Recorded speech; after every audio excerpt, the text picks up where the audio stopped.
Welcome back to R-TAC and Darters, and we're going to do our wrap up, our final thoughts on the Smith & Wesson 586-8 in 357 Magnum, the fourth most powerful handgun cartridge in the world. Well, behind, you got 41 Magnum in front of it, and 44 Magnum, and 454, and 460, and 500. So, whatever number that is. A great cartridge.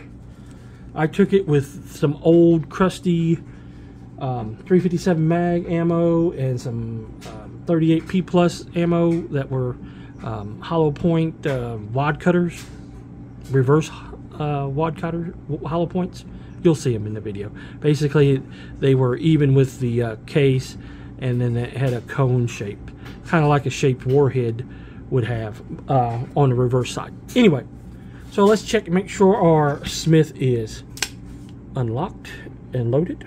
It is not loaded. It is unlocked. And we're going to lock it right back up. Again, we got our artillery hole right here. Beautiful bluing on this gun.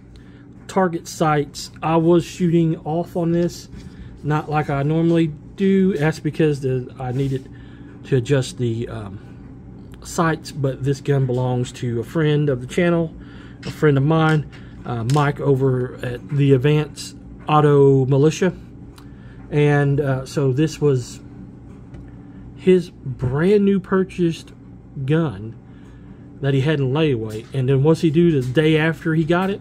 He says, "Here, Rick, take this and go do some videos on it." And I'm like, "And shoot it." I'm like, wow, I get to break the virgin seal on the old Smith. That's great. Anyway, so this is my final thoughts on it. I have a Model 13 Smith & Wesson in 357 Magnum, but I have Pachmayr grips on it, and you have to have Pachmayr grips. I do, because it helps soften the recoil a little bit versus the wooden grips. Now, these big wooden grips here, I do not care for them so far, but the way this, it's got the thick barrel.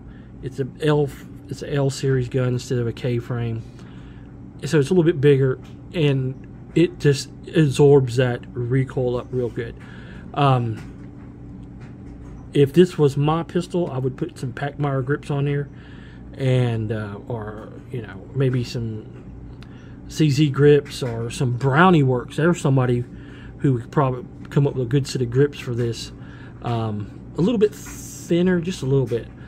Brownie Works, go check him out at brownieworks.com. He does good work. You can see my other videos with him in it. Use code R-TAC10 for 10% off. Also, you get some of his grips and stick on here. I bet it'd be just as good, if not better, than what these Smith are. I'd say they'd probably be better than what the factory grips are. Again, it was a fun gun to shoot. I took it to the range a second time. That should tell you something. And I was firing 357 out of it, plus P loads. Fun gun to shoot. Would I carry this as an EDC? No, because it is a revolver, and the weight factor on it. It is, it's a big old chunk of steel. So it's going to weigh a little bit, and that's the only reason why. Now, if I was going to, I used to do and do some now security work, and I take a job down here as armed security, I wouldn't hesitate to use this as a duty weapon. In that point, you say, well, why wouldn't you carry it, but you'll carry it as a duty weapon? Well, because if you're carrying, you're working in security or law enforcement, back for a long time, this was the standard revolvers were for that type of work. And still, a lot of security companies today still use revolvers. So, yes, if I was at a place where they were, I don't know, anti-gun to the point, but they barely wanted somebody to have something, it's better public relation wise, let's put it that way, to work a job and have a revolver, because you can carry extra speed loaders. So you can carry 6 in the cylinder, 12 in your pouches, and you can carry another 12. So that'll give you 24. It'll give you 30 rounds right there. And if you're wearing a coat, you can throw a couple speed loaders in there, and that gets you another 12 rounds, and that'll put you up to 42. So yeah, you can carry it, but yeah, you can just carry 3 magazines and have the same amount. Yes, that's true, but let's face it, from criminal mind, semi-automatic, yeah, you got 9mm most people, but 357 Magnum versus 9mm, you're gonna pick 357 all day long. Better ballistics, better, a lot more power. And let's face it, when somebody gets a revolver, first thing everybody thinks, Dirty Harry, right? It is a deterrent in itself just because it's a revolver. I mean, a gun in itself is a deterrent, but a revolver is a bigger deterrent, in my opinion. That's just my 2 cents, because of the Dirty Harry factor. If somebody sees a big, thick gun like this, they're going to think, oh, that's a 44 mag. Right? Am I wrong? Let me know in the comments below. Victoria's punching me. We're going to run the range footage now. Please like, share, subscribe to the channel. Remember, it costs nothing to do that. That helps us out in the algorithms, and we'll catch you good people next time. Here's the range footage. Alright, we're back here at the range again. And facing our own. Here I am. We're shooting the 5.86 Smith & Wesson 357 Magnum. We're going to shoot some quad cutter reverse hollow points out of it. These are quite old, so I'm going to get rid of them. There's 5 of those, and then we got some crusty old Winchester 357 Magnums, and we're going to get rid of those. And this will be our final shots with this. Gets returned to its owner, the Advanced Auto Militia. All right, here we go. I'm going to shoot these first.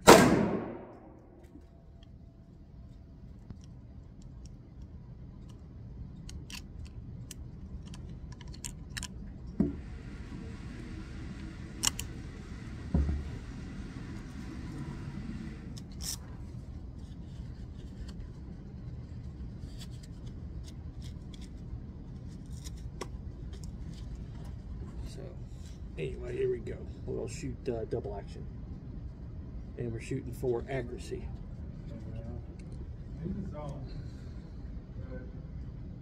I'm getting a little bit zeroed in.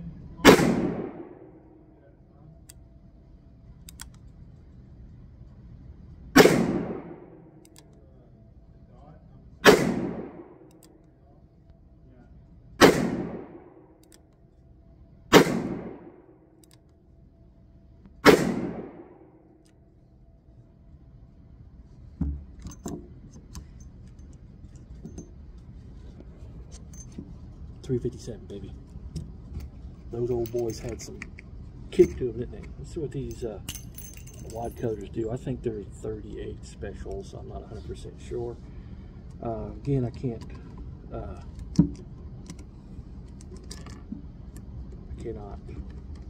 I'm not going to adjust the sights on this because it's Mike's gun. He's just letting me borrow it. So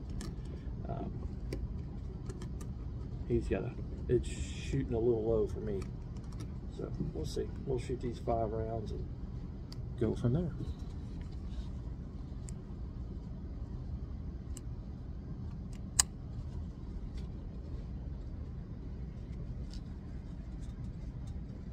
We'll do the first one on double action again.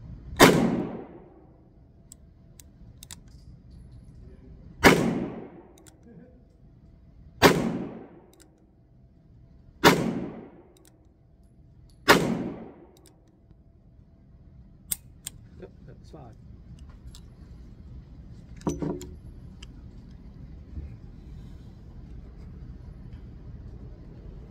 Alright, that's some Smith & Wesson 586 and shooting low. Let's see what the target looks like.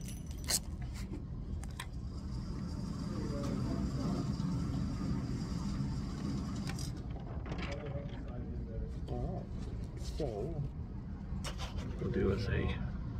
And there we go.